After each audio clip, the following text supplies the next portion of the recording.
L'exposition présentée dans la galerie François Ier du site François Mitterrand propose un choix de 130 miniatures et peintures indiennes dont la majorité est issue de la collection du département des estampes et de la photographie de la Bibliothèque nationale de France. Cette collection reflète les relations anciennes de la France et de l'Inde. Sous le règne de Louis XIV débuta la volonté d'enrichir les collections royales de documents d'origine asiatique. En 1664 fut créée la Compagnie des Indes orientales. Les Français occupent la côte de Coromandel, de Chandernagore à Karikal, entre 1740 et 1750. Après le traité de Paris avec les Anglais, la communauté française quitte le pays, rapportant souvenirs et albums de peinture. De la même façon, au début du XIXe siècle, une seconde vague de nationaux quittèrent l'Inde devant l'irrésistible progression britannique. C'est à ces occasions qu'arrivèrent en France nombre de manuscrits et de recueils de peintures. L'exposition s'articule autour des trois axes majeurs de la collection.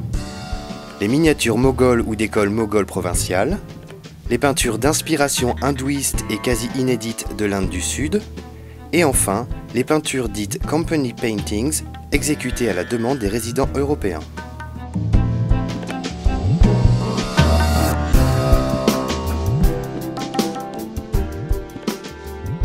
L'empire moghol fut fondé par le conquérant Babur. Son fils, Humayun, lui succéda.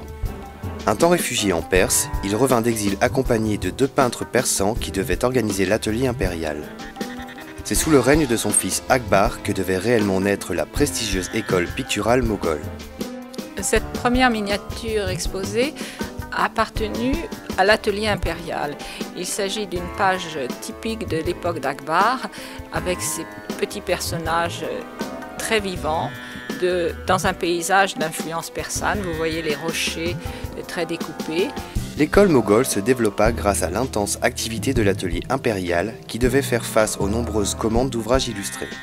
Au début du XVIIe siècle, sous le règne de l'empereur Jahangir, grand amateur d'art, l'école moghole connut un équilibre inégalé entre les influences persanes, européennes et proprement indiennes. Les thèmes privilégiés sont les portraits, les scènes de cour, de chasse ou de guerre. Sous son successeur, Shah Jahan, la peinture atteignit une perfection toute classique. Ce portrait de l'empereur Shah Jahan, tenant un iris, est d'un grand réalisme typique de l'école moghole qui s'est fait une spécialité du portrait. Le portrait moghol est traditionnellement représenté de profil. Shah Jahan est vêtu d'un jama de lama doré avec un semis de fleurs, et cette représentation debout de profil est typique des portraits moghols, toujours très réalistes. L'exposition présente également un rare ensemble important de peintures de l'Inde du Sud. Il s'agit de recueils illustrant les textes post-védiques et épiques, de suites de gouaches représentant les multiples divinités du panthéon hindou. Elles sont d'un style bien différent, très synthétique et aux aplats de couleurs vives.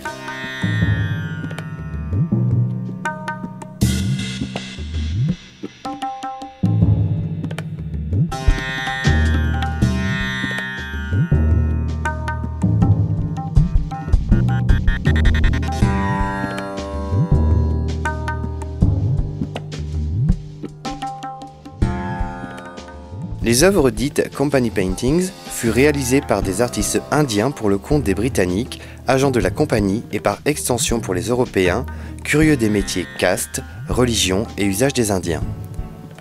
Ces œuvres réalisées entre le XVIIIe et XIXe siècle se caractérisent par leur technique, différente de la miniature, et sont de style européen. On y trouve notamment de grands dessins d'architecture réalisés pour des voyageurs souhaitant garder le souvenir des monuments visités. Ce grand dessin de technique tout à fait européenne, avec une perspective magnifique, représente le Taj Mahal, qui est sans doute l'un des monuments les plus célèbres de l'Inde.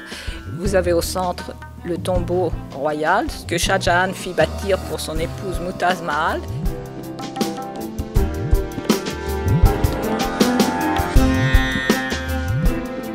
Cette exposition a lieu à l'occasion de la publication en 2 volumes du catalogue.